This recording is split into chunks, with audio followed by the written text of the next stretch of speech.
Doctor Baba Saheb Ambedkar open university.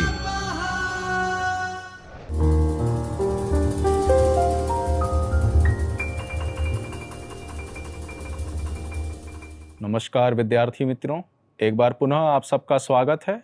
और मैं assistant professor Hindu studies में डॉक्टर बाबा साहब अम्बेडकर ओपन यूनिवर्सिटी से आपका अभिवादन करता हूं। और मैं चैतन्य स्टूडियोज़ के माध्यम से आप सबसे जुड़ रहा हूं पुनः। तो जैसा कि पिछले सत्र में हमने देखा था कि प्रमाण मीमांसा जो हमारा प्रथम सेमेस्टर का दूसरा पेपर है, जिसका पेपर कोड है 102, उसमें हमने जानने का प्रयास किया था कि प्रमाण क्या है, जिसमें हमने जानना कि प्रमा करणम प्रमाणम, जो प्रमा का करण हो या प्रमा को बताने वाला हो वही प्रमाण होता है। और हमने प्रमा को भी देखा कि जो यथार्थ का अनुभव कराए वो प्रमा होती है। जैसे कि जिस चीज़ को जैसा देखना उसको वैसा ही जानना ही प्रमा है, यथार्थ का अनुभव या सत्य ज्ञान। और हमने क्या देखा कि कुछ विद्वान जैसे कुमारिल भट्ट और उसी के साथ साथ उनके माध्यम से हमने जाना कि उनके ही अनुसार इसकी क्या परिभाषा है प्रमा की। तो उन्होंने बताया कि तस्माद् दृढ़ यदुत्पान नापि सवादाम इच्छति ज्ञानानंतरेण विज्ञान तत्प्रमाण प्रतीयताम। अब हम इसमें आगे देखेंगे कि प्रमाता क्या है। जैसा कि पिछली बार भी हमने देखा था, वह जो सत्य ज्ञान को प्राप्त करे अथवा जिसे यथार्थ ज्ञान का प्रमाणों के द्वारा, प्रमाणों का आलंबन लेके सत्य ज्ञान प्राप्त करने वाला ही प्रमाता होता है। तो जो प्रमाण को जानकर समझकर ज्ञान प्राप्त करता है अथवा यथार्थ का अनुभव करता है, जिसे जैसा देखता है वैसा ही अनुभव करता है, उसे हम प्रमाता कहते हैं। हमने प्रमेय की भी परिभाषा देखी थी, वह जो प्रमा या यथार्थ ज्ञान का विषय हो। और हमने ये भी जाना था कि इसमें जो 12 आपके सामने पदार्थ दिख रहे होंगे, अपवर्ग की प्राप्ति और मोक्ष आदि अनेक चीज़ें हमने जानी थी। अब हम इसके आगे बढ़ते हैं और समझते हैं इसको, और गहराई से समझने का प्रयास करते हैं कि प्रमाण क्या है। ये 2 संस्कृत के श्लोक हैं जिससे आप सरलता से याद कर सकते हैं।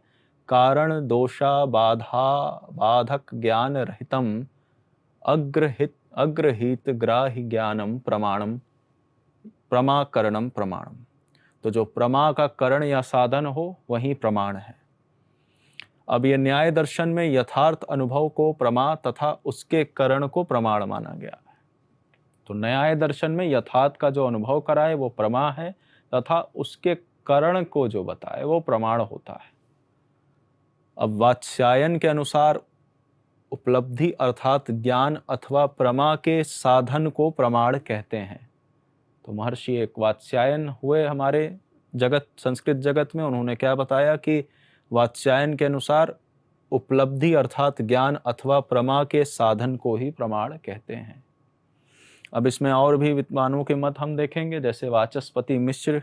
तो वाचस्पति मिश्र के अनुसार उपलब्धि हेतु प्रमाणम, अर्थात जिस साधन के द्वारा अर्थ की उपलब्धि होती है उसे प्रमाण कहते हैं।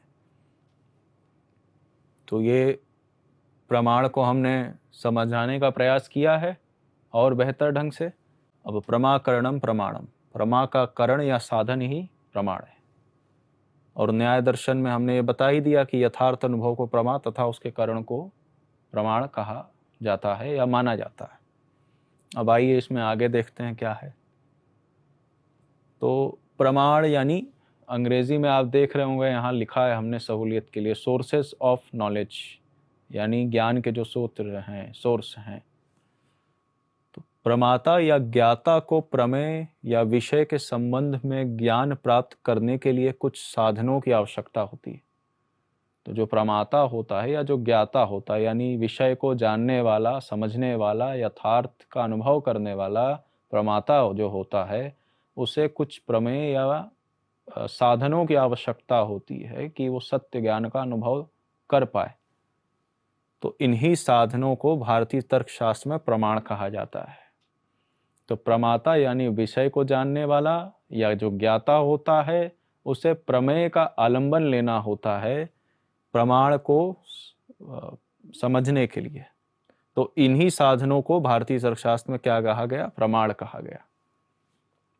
अब जैसे ज्ञानेंद्रियां हमारे ज्ञान प्राप्त करने के साधन, जो ज्ञाता और विषय के बीच में संबंध स्थापित करती हैं। तो ज्ञाता कौन हो गया? जो जानने वाला है। और ज्ञानेंद्रियां वो एक आप समझ जाइए कि संबंध स्थापित करने वाली चीजें हैं।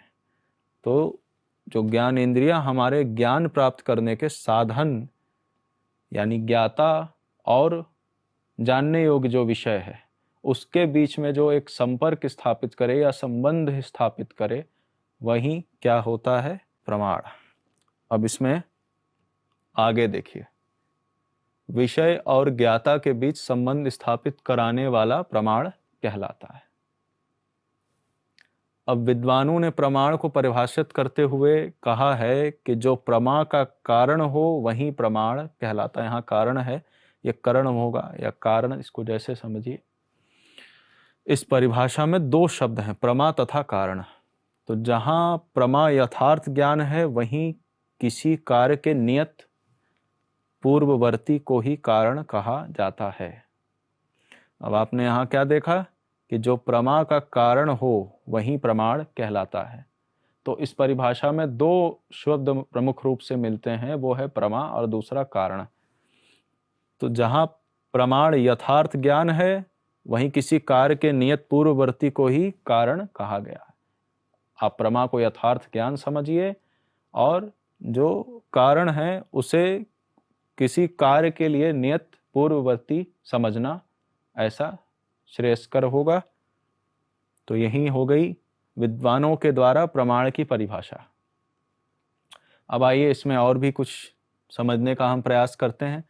जैसे आप जानते हैं, वैशेषिक दार्शनिकों के अनुसार तत्वानुभव प्रमा, यानी तत्व का जो अनुभव है उसी को प्रमा कहते हैं। प्रमायो गव्यवच्छिन्नः प्रमाणम।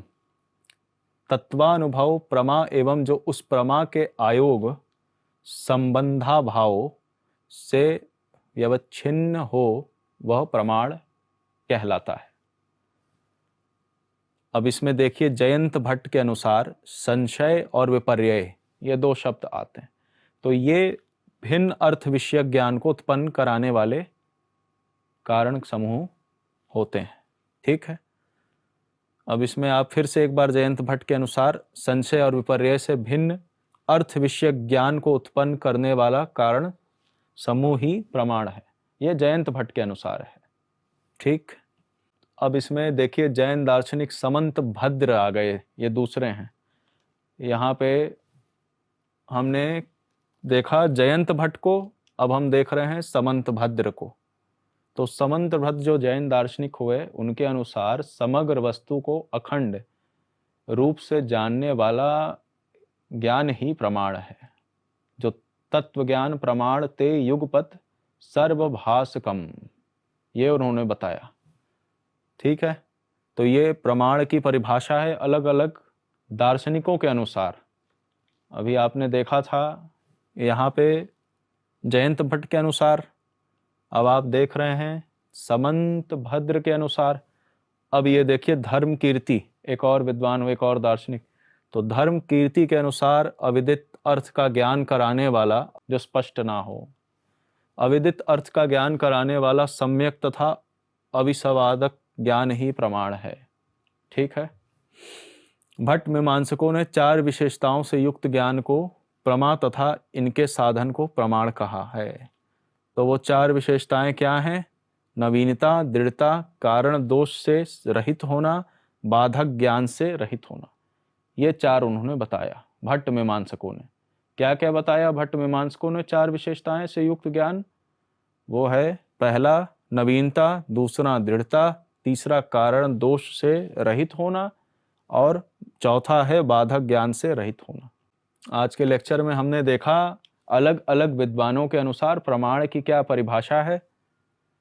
तो ये आप देख सकते हैं। जैसे कि हमने जाना कि अंग्रेजी में सोर्सेज ऑफ नॉलेज प्रमाण को कहा जाता है। तो प्रमाता या ज्ञाता को प्रमेय या विषय के संबंध में ज्ञान प्राप्त करने के लिए कुछ साधनों की आवश्यकता होती है। तो साधन क्या हैं? प्रमाण होते हैं। तो अब हम इसमें आगे जानेंगे कि प्रमाण कितने प्रकार के हैं, लेकिन उससे पहले एक बार फिर से हम इसको दोहरा लें तो बेहतर होगा। इन्हीं साधनों को भारतीय तर्कशास्त्र में प्रमाण कहा जाता है। ठीक है, अब ये एक उदाहरण जो हमने दिया था।